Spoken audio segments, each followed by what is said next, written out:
It's pretty clear things aren't going well for Trump when he's losing support from his biggest MAGA fans and Fox News, and amazingly, he managed to lose both within minutes today when he announced these so-called liberating tariffs, which really just mean liberation from our strong economy. We're seeing even his most devoted followers turning against him and his tariff plan.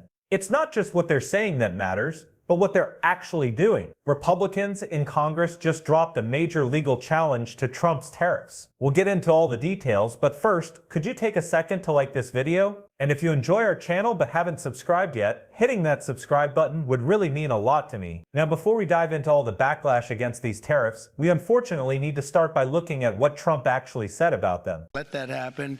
We truly can be very wealthy. We can be so much wealthier than any country. It's not even believable, but we're getting smart. Nearly a century later, in the face of unrelenting economic warfare, the United States can no longer continue with a policy of unilateral economic surrender. We cannot pay the deficits of Canada, Mexico, and so many other countries. We used to do it. We can't do it anymore. We take care of countries all over the world. We pay for their military. We pay for everything they have to pay. And then when you want to cut back a little bit, they get upset that you're not taking care of them any longer. But we have to take care of our people, and we're going to take care of our people first. And I'm sorry. You know, Trump just isn't mentally right. We've been seeing this for ages. Toward the end of his campaign, it seemed like we were bringing this up every single day, how his mind is clearly getting worse. And the big news outlets, they won't say a word about it, even when stuff happens like today, where he just wandered off stage during his talk about starting this ridiculous trade war. The audience just sat there quietly, seeing the obvious truth, waiting to clap for him. We'll check out what happened in a bit. But first, could you please hit that like button? And if you enjoy our channel and haven't yet, please subscribe. It really helps us out and means a lot to me. Anyway, as I was saying, Trump was giving this Liberation Day tariff speech, and the markets are already tanking, but things were already bad even before that happened, as we can see right here. Big charts because it had no chance of standing.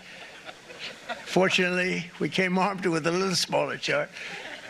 So it's 67%, so we're going to be charging a discounted reciprocal tariff of 34%. I think, in other words, they charge us, we charge them less. So how can anybody be upset? They will be, because we never charge anybody anything, but now we're going to charge. European Union, they're very tough, very, very tough traders. You know, you think of European Union, very friendly. They rip us off. It's so sad to see. It's so pathetic. 39%, we're going to charge them 20%, so we're charging them essentially half. I mean, he just comes across as clueless. Tariffs are like Trump's fixation because it's something he can talk about without actually understanding it or worrying about what happens after. Truth is, Trump doesn't give a hoot if the market crashes, if the dollar loses value, or if you end up paying more for your car, gas, groceries, rent, or house. He seriously doesn't care as long as he gets to act like some tough guy, using bullying to cover up all his inner doubts. He's perfectly happy embarrassing himself and looking foolish, which is exactly what happened when he tried to make sense of his tariff chart. Check this out. Never seen anything like that. With today's actions, we're also standing up for our great farmers and ranchers who are brutalized by nations all over the world. We're brutalized.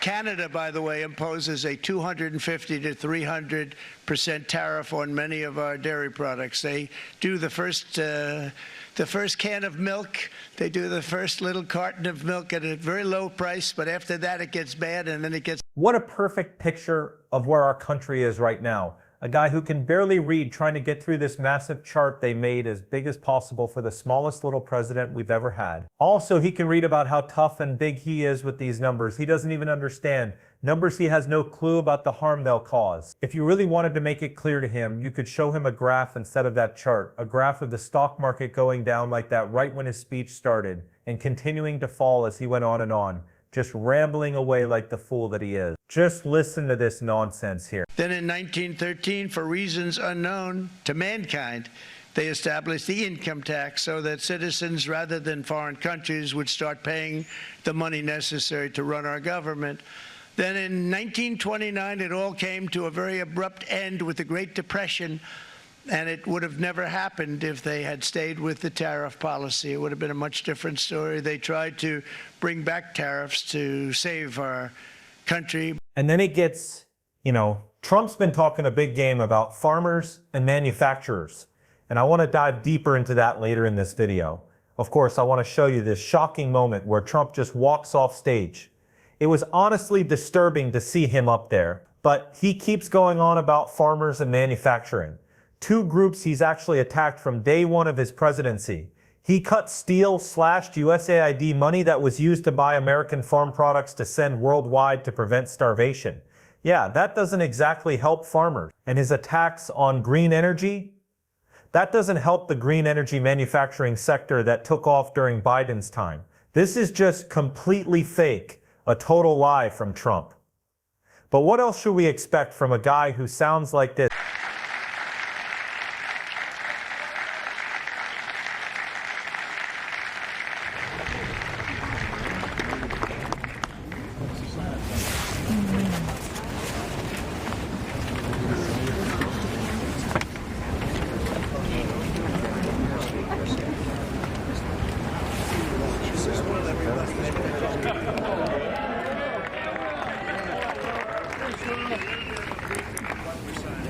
Good afternoon, y'all. We have two documents prepared for the president's signature today.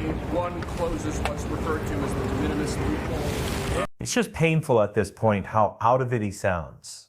It's so obvious, and I'm honestly mad that the big news outlets won't pay any attention to this, especially when Trump clearly isn't all there. And this moment we're about to see, if this was Biden doing the same thing, they would be freaking out completely. Just take a look. Mr. Chairman, the state of the rural economy in this country is declining by the minute because Donald Trump has decided to let Elon Musk put billionaires first and America last.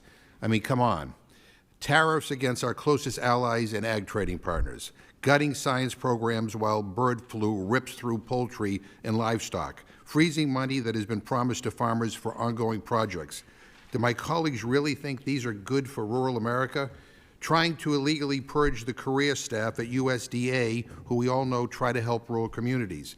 Demagoguing programs that provide a legal immigrant workforce for our farmers. Destroying global food aid programs that our farmers rely on every day to sell what they grow and produce. These things are not America first. These are policies of people who do not care about rural America at all. So let me just say this as clearly as I can, Mr. Chairman. The rural economy of this country is in big trouble unless things change. Now let me make this as simple as I can for people. USAID purchases $2 billion, that's billion with a B, worth of U.S. commodities every year. Grown by who? Grown by American farmers.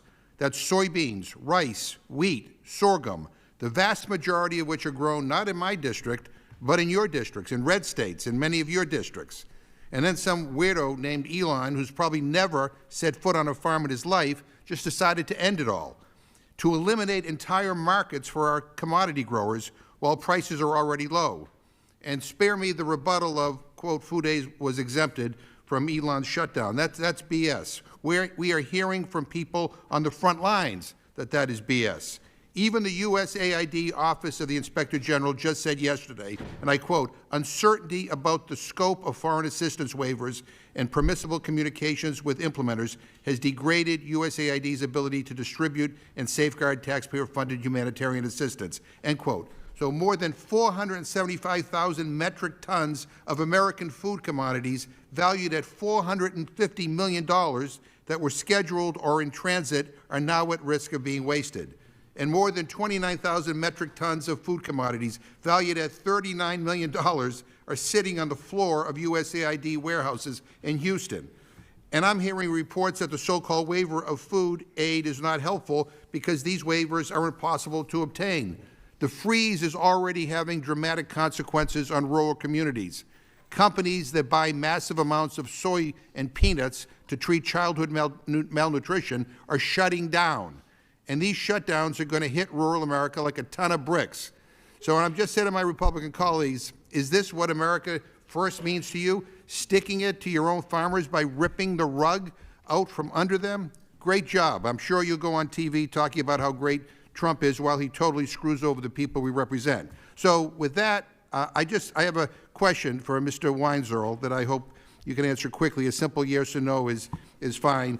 if USAID is successfully dismantled and stops buying commodities for global food aid at over $2 billion, would that have a ripple effect on the farm economy, and do you think it would create uncertainty for our farmers? So Trump finishes his speech about the executive orders for his tariffs, right? He's got the orders sitting right next to him, that big chart and table right there. It's why all those people are there. He's got his executive orders ready. This has happened a million times in the Rose Garden before. But what does Trump do? He finishes his speech and just walks away because he can't remember why he's there in the first place.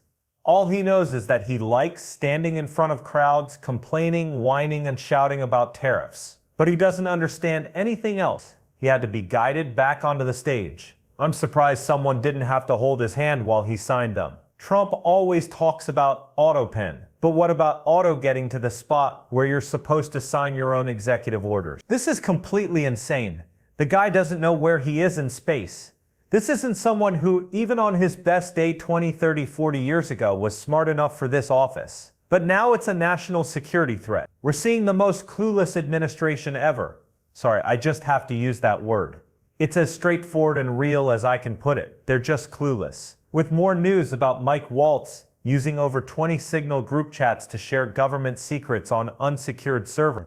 This is absurdity every day. We have people who are compromised just by their own ignorance. And we have Trump, who would have been compromised from day one. But with his deteriorating mind, it gets worse daily. You have these people taking advantage of him in the White House. We think Elon Musk is the only co-president, the only shadow president. Steve Miller is too, I guarantee that much.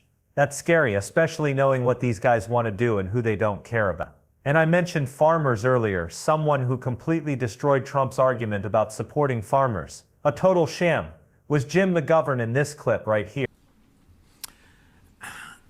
I am not an expert in this area. There are a couple programs in USAID that I do see of value, which you mentioned. One, the commodities, soy, and there's actually a corn-soy mix. I don't know if the amount there would be effective of the price, Right. but I think that's important. Right, but I mean, common sense tells you if You're a regular viewer of this show, you know we always play some Jim McGovern clips because he's just so right on target. Trump doesn't care one bit about the uncertainty, instability, chaos, and worry he's creating in every market. Let's look at the stock market again. It's crashing. And what did Fox say the other day? I can't even remember who said it. They all blend together in my head. But Fox's line was something like, during wartime, people came together and dealt with small economic hardships. They'd even build bombs in their homes. This is coming from the same folks who screamed bloody murder when we politely asked them to just wear a mask while walking around so people wouldn't die. That was supposedly the biggest violation of their right. But now people have to lose their entire 401k and retirement savings because Trump is a fool who wants to start a trade war. Get out of here with that nonsense. We're not buying it. We're calling it out on this show. And if you want to support that, as always, you can hit that subscribe button, leave a like on this video, and if you stayed till the end, drop a blue heart in the comments. And if you want to check out my interview with Cory Booker, I really think you should. It'll be in one of these two places.